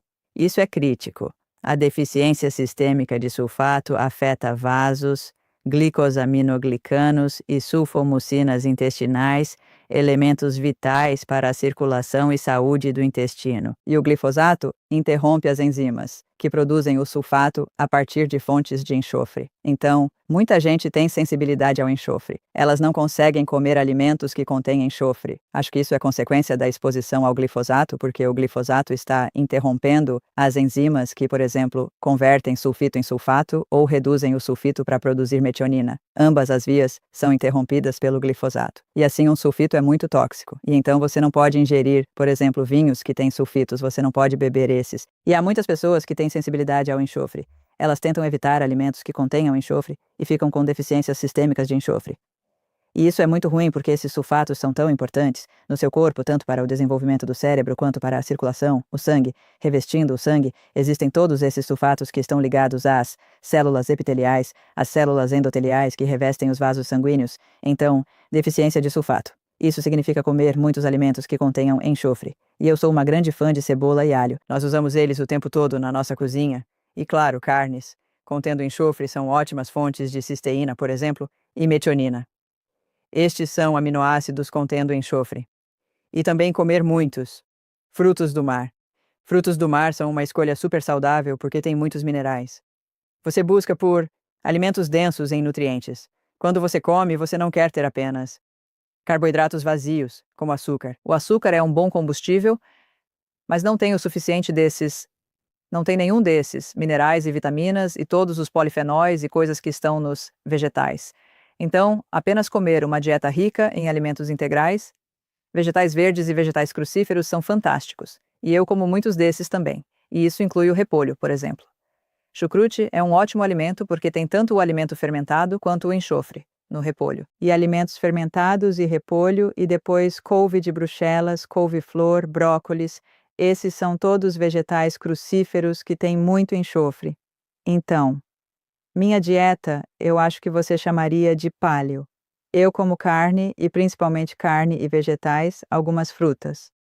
Eu não consumo muitos carboidratos, não. Eu fico feliz em comer batatas e arroz de vez em quando, sim, mas eu não. Faço uma dieta de baixo carboidrato, é o que eu diria.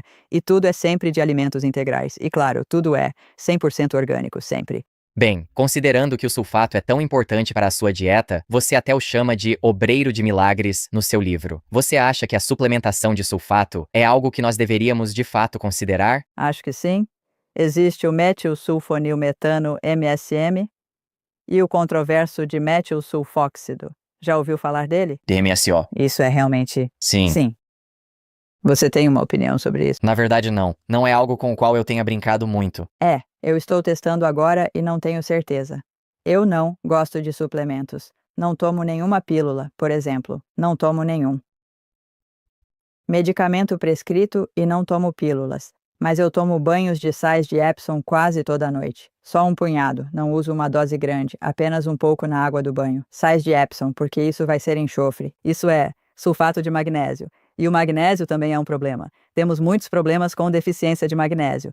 Então você obtém tanto o magnésio quanto o sulfato do banho de sais de Epsom, o que eu gosto muito. E eu quase tenho medo de dizer isso porque só recentemente tenho testado o DMSO. E não tenho certeza de como me sinto sobre ele. Acabei de comprar um livro sobre isso e estou lendo a respeito e estou fascinada porque o DMSO, dimetilsulfóxido, é uma molécula muito, muito interessante e me atrai porque tem 2 metis e tem um enxofre. Então, as vias de metilação, vias de sulfatação, e ambas são interrompidas pelo glifosato. Então, me parece que é um obreiro de milagres, teoricamente, o DMSO. E eu tenho tentado aplicar topicamente e até agora tudo bem. Sinto que tenho dormido, foi apenas na última semana. Então, isso é novidade. Eu não tinha falado disso antes. Então, isso é algo novo nesta entrevista de podcast em particular. Até agora me sinto bem positiva e faz sentido para mim. E a outra coisa boa é que é natural, não é sintético. E fiquei muito feliz em saber que eles o extraem de árvores. Porque se fosse sintético, não seria. Me importo com a diferença entre o sintético e o natural. Como você se sente sobre saunas? Como uma modalidade para desintoxicar? E há algum valor específico ali para tirar o glifosato do corpo? E o motivo de eu perguntar assim, e estou em dúvida se realmente faria algo, é porque o glifosato se torna parte das nossas proteínas.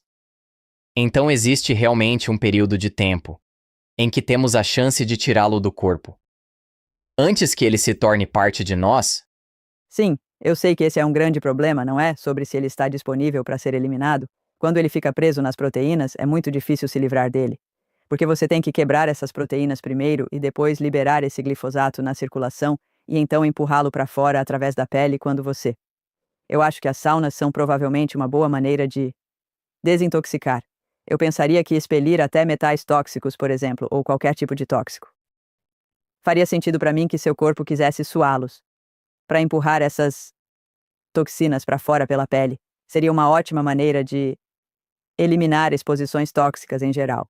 Agora, se o glifosato faz parte dessa mistura ou não, não tenho certeza.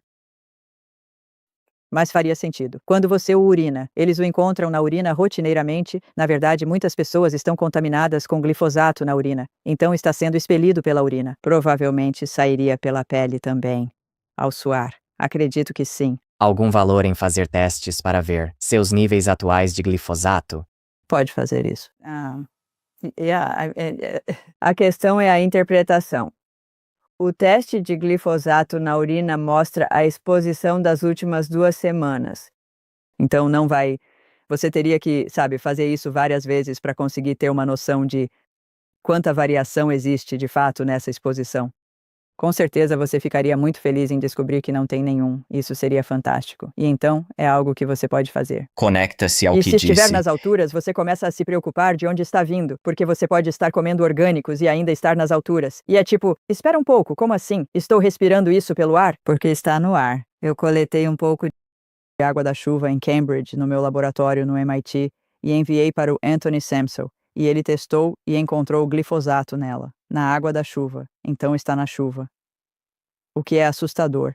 O que você disse sobre umas 2 semanas Era onde eu queria chegar com a sauna, o fato de que, como ele se torna parte de nós em nossas proteínas, existe uma janela limitada ali onde podemos realmente ver o impacto dele antes de absorvermos e torná-lo parte de nós.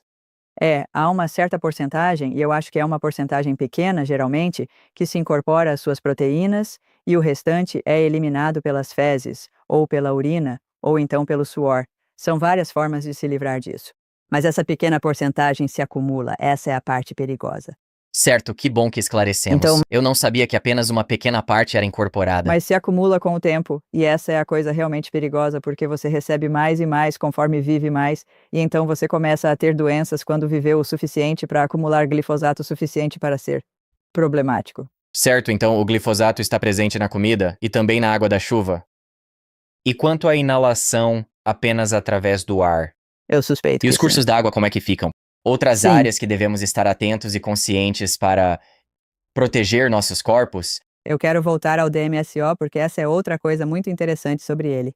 E há um gás chamado sulfeto de dimetila, que é muito parecido com o dimetil sulfóxido.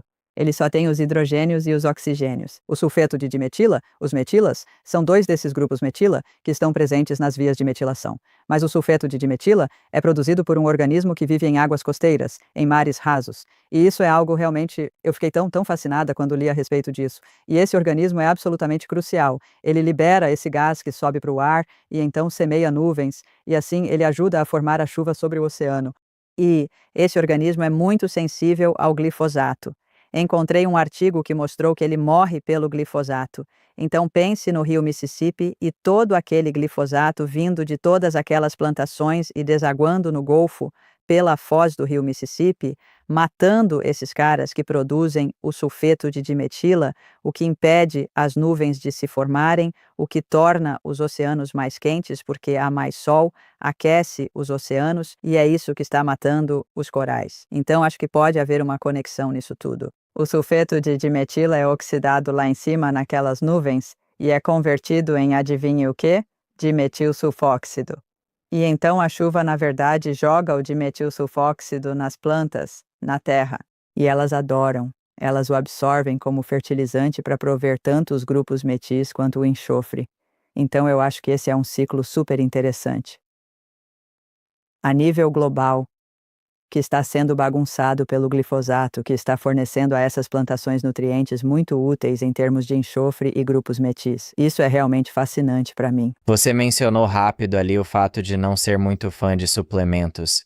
Eu sei de uma coisa que você tem experimentado mais ultimamente, que é a água empobrecida em deutério, Sim, que poderia obrigada entrar por nesse trazer reino. isso. Como estão as coisas ultimamente? Diga-me por que você se tornou tão fã do conceito de baixo deutério. Sim, essa é uma pergunta enorme. E eu estou super animada com o deutério. Esse tem sido meu foco principal ultimamente. Estou impressionada com isso, na verdade. É incrível. E havia tantas coisas sobre o metabolismo que me deixavam intrigada. Particularmente, eu ficava pensando, tipo assim, por que a célula teria que passar por tanto trabalho? Eu estava lendo sobre todas essas diferentes sequências de reação nas quais algo é feito no citoplasma, e então o produto precisa ser transportado para dentro da mitocôndria, tem que passar por duas membranas, a membrana interna e a externa da mitocôndria para entrar na matriz, e então a enzima também tem que ir para a mitocôndria, e então a enzima reage e faz o produto, e o produto tem que ser retirado e levado de volta para o citoplasma. Eu questiono por que ocorre na mitocôndria e não no citoplasma. Parece tão estúpido. Eu sou uma pessoa preguiçosa. Eu não quero ter todo esse esforço extra. Eu não conseguia entender o que estava acontecendo ali e ficava intrigada que ninguém parecia estar particularmente interessado em se perguntar sobre isso.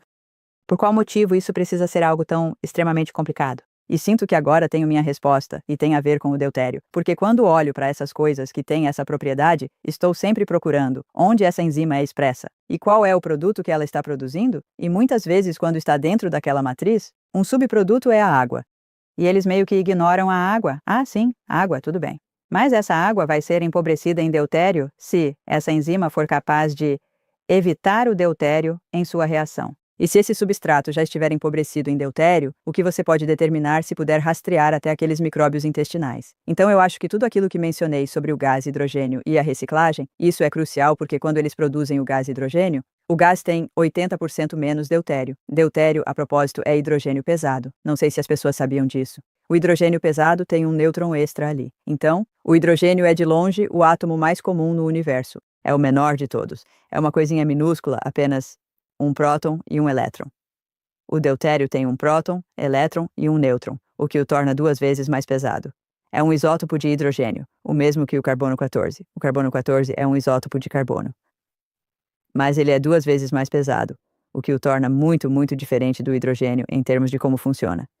E o torna incapaz de fazer eficientemente o tunelamento de prótons, que é um fenômeno biofísico, usado por certas enzimas para se livrar do deutério. Então, se eu tenho um substrato específico que tem um átomo de deutério onde eu quero tirar um hidrogênio, mas o lugar de onde quero tirar é um deutério em vez disso, eu sou a enzima que precisa passar pelo túnel. É tipo, não consigo fazer. Não vou me dar ao trabalho com essa versão. Vou procurar outra molécula que não tenha esse deutério ali. Assim, meu produto fica puro e livre de deutério. Meu produto é água. Naquela matriz, você produz água sem deutério através de reações complexas. Acredito que o objetivo delas seja criar água empobrecida em deutério na mitocôndria. E eu fico impressionada que se saiba tão pouco sobre o deutério e tão poucas pessoas o pesquisem. Quero que se torne um tema de pesquisa muito mais popular porque é super, super importante. E esses produtos que os micróbios produzem no intestino, quando passam por esse processo de hidrogênio, eles removem muito deutério. Então, o butirato é baixo em deutério, e a manteiga é um nutriente baixo em deutério que tem muito butirato nela. Então, essas são as razões. Talvez a razão mais importante pela qual esses ácidos graxos de cadeia curta são tão saudáveis para o hospedeiro é porque eles têm pouco deutério. E é porque eles passaram por esse ciclo de hidrogênio. Faz sentido? Faz sim. É. Fale mais sobre essa água.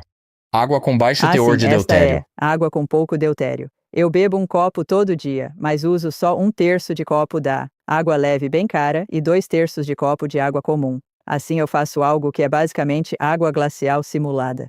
Porque a água glacial é baixa em deutério, e você pode comprar isso no mercado.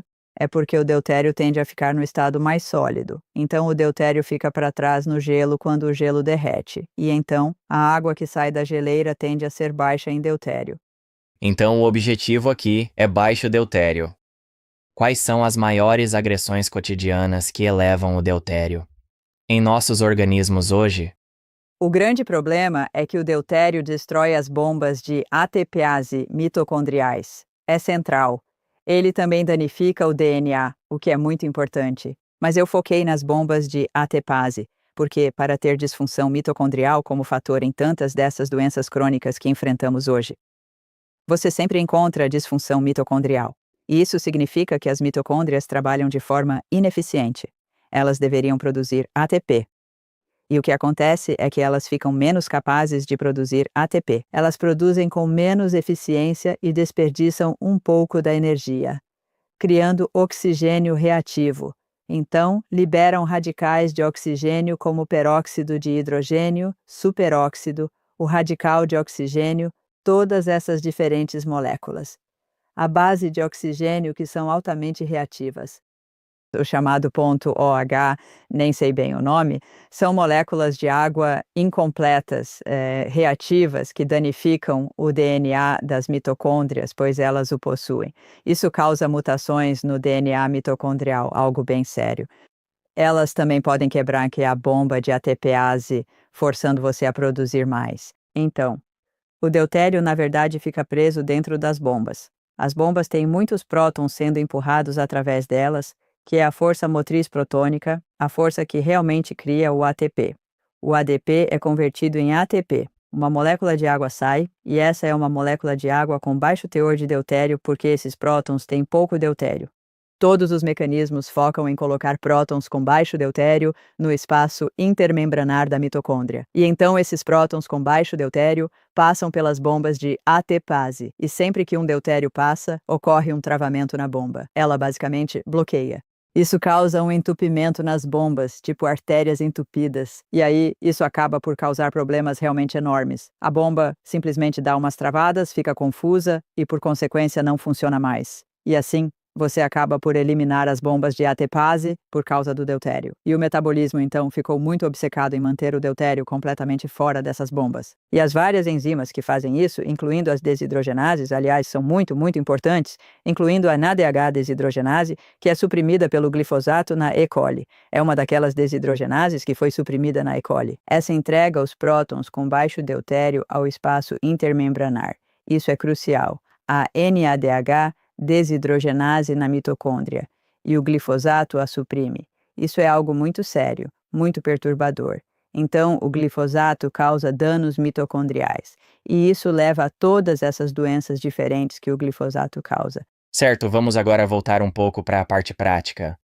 Como é que é viver um estilo de vida de baixo deutério? Você tem a sua água, você mencionou o butirato que é produzido Sim. pelo microbioma, a manteiga. É. Nós Então, sabemos que as probióticos. mitocôndrias estão produzindo água com pouco deutério. Mas como é que isso tudo funciona, de novo voltando ao assunto, para alguém que deseja estar ciente disso? Quais seriam as grandes coisas na vida atual que podem estar aumentando o deutério? E quais seriam os outros truques ou formas naturais de conseguir baixá-lo? Bom, uma coisa para saber, de modo geral, é que as gorduras costumam ter pouco deutério. Elas têm deutério reduzido, proteínas no meio e carboidratos no topo. Então, se você faz uma dieta rica em gorduras e pobre em carboidratos, você está recebendo uma dieta baixa em deutério. Bom começo. Agora, o glifosato destrói tudo no intestino que produz aquele butirato maravilhoso. Esse glifosato é um desastre para o deutério. Um desastre mesmo. Eu sinto que é. Eu diria agora que os efeitos do glifosato na homeostase do deutério são seu principal mecanismo de toxicidade. E tem a ver, claro, em parte com a interrupção do microbioma intestinal. E quão baixo queremos que o deutério chegue? Obviamente, a água que você está bebendo é um truque para baixá-lo. Queremos estar conscientes e viver um estilo de vida baixo em deutério em geral. Mas existe um ponto ideal? Em que nível a Sim. pessoa média está agora, se soubermos? E para onde queremos levar isso? Você não quer que seja baixo demais. E, na verdade, o deutério tem um propósito. É como os minerais, como ferro, cobre e zinco. Todos eles podem ser tóxicos, mas são cruciais para muitas enzimas. Então, há muitas substâncias no mundo que são tóxicas e essenciais ao mesmo tempo, se isso faz sentido, porque você tem mecanismos para proteger da toxicidade que são prejudicados por coisas como o glifosato. E o deutério tem essa mesma propriedade. O deutério é muito interessante. O que eu acredito é que o deutério está sendo retido na água gelatinosa, criada pelos sulfatos que revestem todos os vasos sanguíneos, e também o intestino, porque você tem as sulfomucinas no intestino que são tão importantes para a saúde intestinal.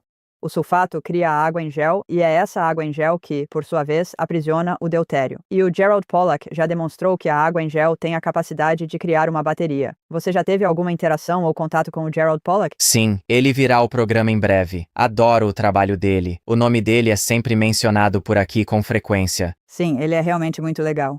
Eu o conheço pessoalmente e gosto bastante dos livros dele. Inclusive, já li vários dos seus trabalhos. 2 livros e meio dele. Eu já tenho o novo, que ainda nem foi publicado, e que é bem fascinante também, sobre o clima e os prótons. Então, essa água em gel empurra os prótons para fora e cria uma bateria ali na fronteira entre a água em gel e a água fluida. E isso está acontecendo por todos os vasos sanguíneos. Então, você tem todo esse gel ali revestindo os vasos sanguíneos com esses sulfatos ligados às células endoteliais. E aí o gel aprisiona o deutério e, com isso, expulsa prótons que têm pouco deutério. E há uma razão bem simples para isso, porque se você tem uma molécula de água que tem, por exemplo, OHD, ou seja, um D substituindo um dos hidrogênios, e você a divide então em OH e H+, para onde o D vai, afinal? Ele vai ficar com o O, será OD e H+, porque o deutério se prende mais forte ao oxigênio do que o hidrogênio. O hidrogênio se solta mais fácil. Então, quando você ioniza essa água, é muito mais provável que o H+ saia do que o D+. E então o H+ sai, com toda essa história da bateria, e deixa para trás o D ligado ao oxigênio. Então eu acho que a água em gel é realmente crucial. E no intestino você tem todas aquelas sulfomucinas prendendo o deutério, o que deixa para trás na luz intestinal água com baixo teor de deutério. E isso é importante porque então essa água entra em todo o metabolismo que acaba produzindo esses nutrientes com baixo deutério. Então o sistema é muito, muito fascinante. Eu me apaixonei pelo deutério e seus mecanismos porque é incrível para mim. Sinto que o deutério é uma questão muito, muito importante no metabolismo para todas as formas de vida. Todas tiveram que lidar com o deutério e aprenderam como tirar vantagem dele, como se vê. Há um estudo lindo com focas que mostrou que elas tinham o dobro de deutério do que é o normal em seus ossos. Elas, na verdade, depositavam deutério em seus ossos. E esse deutério deixou os ossos delas muito fortes. Então, o deutério é benéfico nos ossos. É benéfico naquele gel que reveste a parte externa da célula, o gel. Então você meio que quer manter o deutério fora das células e certamente fora das mitocôndrias que estão dentro das células. Tudo bem no citoplasma, mas você quer níveis bem baixos dentro da mitocôndria. Então todo o sistema sabe como direcionar o deutério para lugares onde ele é útil, colocando-o nos ossos, provavelmente colocando-o na pele. E mantendo-o longe da mitocôndria. E há mecanismos incríveis para fazer isso. Entendi. Então não é de todo ruim, porque muitas Sim. vezes em conversas como esta, é tudo sobre como a gente vai baixar, é tudo Certo. muito ruim. Mas você está dizendo que é a quantidade certa nos lugares certos? Sim, é apenas em certos lugares, fundamental. sabe? E eu te digo uma coisa, provavelmente é melhor ter menos, porque pela forma como foi descoberto, na verdade os russos foram os grandes líderes em todo esse espaço. O Ocidente é bem desinformado e há muito, muito pouco acontecendo por lá. Há apenas um pequeno e minúsculo núcleo de pessoas que temos um grupinho unido tentando entender o deutério. Eu adoro isso. Mas precisamos de mais. Realmente precisamos de mais pessoas atraídas por este tópico para estudar. Porque você pode ter muitas descobertas quando olha para o metabolismo do ponto de vista do deutério. Mas, originalmente foram esses russos que viviam lá no norte da Sibéria. E esses pesquisadores se interessaram por eles porque tinham uma vida longa e eram muito saudáveis. Mesmo com mais de 100 anos, ainda tinham muita força física, não tinham muitas doenças, eram muito saudáveis. E os pesquisadores ficaram muito surpresos com isso porque eles não tinham muita capacidade de cultivar plantações. Não podiam ter muita comida. Comiam muita carne de caça, provavelmente, e peixes dos lagos. Mas a dieta deles era muito, muito pobre em vegetais frescos. Então eles não tinham o que seria considerado uma dieta saudável, mas eram super saudáveis. E os pesquisadores finalmente rastrearam isso até a água, porque eles bebiam água da geleira, e a água era baixa em deutério. Então eu acho que estaríamos melhor se pudéssemos ingerir menos deutério do que o que está por aí normalmente. Alimentos processados provavelmente têm alto teor de deutério, eu imagino, porque não sei. Açúcares contêm mais deutério. Açúcares e amido do que proteínas. E as proteínas têm mais deutério que a gordura. Por isso que, se você foca nas gorduras, está ingerindo menos deutério. Vê-se comumente o uso de água com pouco deutério no tratamento do câncer. Com toda a certeza absoluta. E pessoas que estão lutando contra o câncer. Então, para você, parte do motivo de consumir isso é a prevenção do câncer? Com certeza sim. E na verdade, eu escrevi um artigo sobre câncer há pouco tempo. Na verdade, alguns artigos, sabe? Eu sou fascinada pelo câncer e por todo o metabolismo do câncer, que é algo realmente muito, muito diferente. Eles possuem esse efeito Warburg. Sim, eu Você já trouxe o ouviu falar Thomas sobre isso? Seyfried algumas vezes. Certo, Sempre aparece aqui no programa. Ah, eu o conheço. Ele é ótimo. E bem, as células cancerígenas têm um metabolismo muito estranho onde produzem montes e montes. Elas metabolizam usando a glicólise. Consomem uma grande quantidade de glicose e produzem lactato, o qual liberam na corrente sanguínea. E com isso conseguem obter uma pequena quantidade de ATP. Elas têm mitocôndrias que, mesmo quando têm mitocôndrias que ainda estão saudáveis, elas não as usam necessariamente para produzir ATP. Elas meio que as desligam. E isso significa que não precisam se preocupar tanto em manter o deutério fora de suas mitocôndrias. Creio que células cancerígenas aprisionam deutério.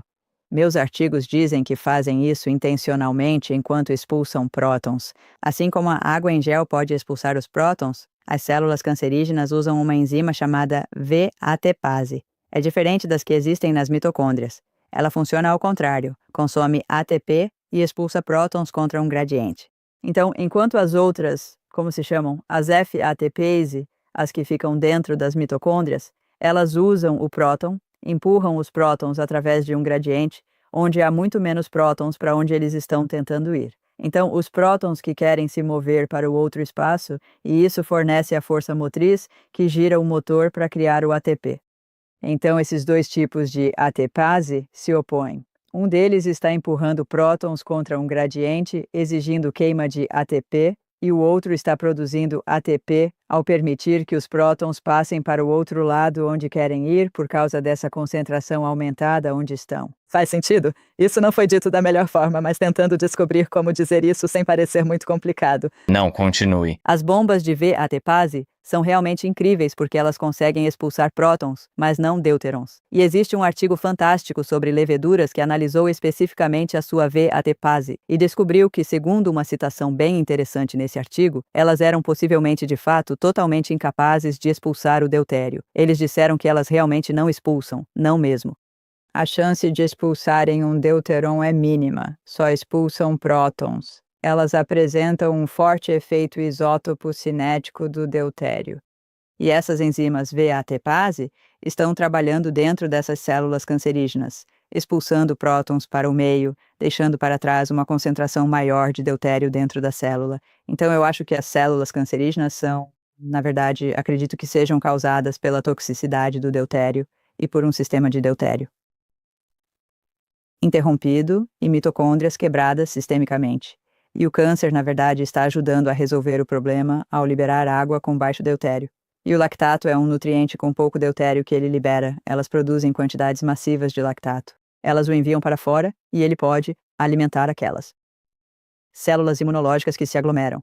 As células imunológicas se aglomeram no ambiente do câncer, mas não matam o câncer. Elas ficam afastadas. E isso é porque estão muito felizes em receber tudo o que o câncer está fornecendo a elas. A água com baixo deutério, os prótons e o lactato, que é um nutriente com baixo deutério. E então as células imunológicas estão ajudando, as células cancerígenas estão ajudando as células imunológicas a ficarem saudáveis, a restaurarem a saúde de suas mitocôndrias. E assim que as células imunológicas estiverem saudáveis, elas podem se virar e eliminar o câncer. Mas não o eliminarão até terem saúde suficiente para isso e o câncer está lhes proporcionando essa saúde. Então isso é simplesmente muito legal para mim. Acho que é isso que acontece com o câncer. Assunto fascinante. E acho que uma boa maneira de fechar o ciclo, agora que estamos falando de câncer, é trazer o glifosato para o que você acabou de falar e conectar isso. Com certeza. É por isso que acho que o glifosato bagunça o sistema do deutério e quando você tem esse problema de deutério gera câncer, e é por isso que o glifosato é um fator causal no câncer. É o que eu acredito. Através desse efeito do deutério. Entendi. Stephanie, nós vamos encerrar por aqui. Gostei Sim, imensamente essa foi uma do ótima livro conversa. e de Já toda a estamos nossa aqui há conversa. quase 2 horas. Você é uma Haha. fonte incrível de informação. Vamos deixar os links de todos os seus livros e redes sociais. Ótimo. Obrigado por vir. Obrigada, foi um prazer. Agora continue por aqui para conferir este outro episódio que está simplesmente incrível. Não perca nada. Até a próxima! Ao perder peso ingerindo menos calorias, a sua taxa metabólica costuma cair cerca de 25%. E isso acaba sendo algo permanente. Estudos demonstram que se você corta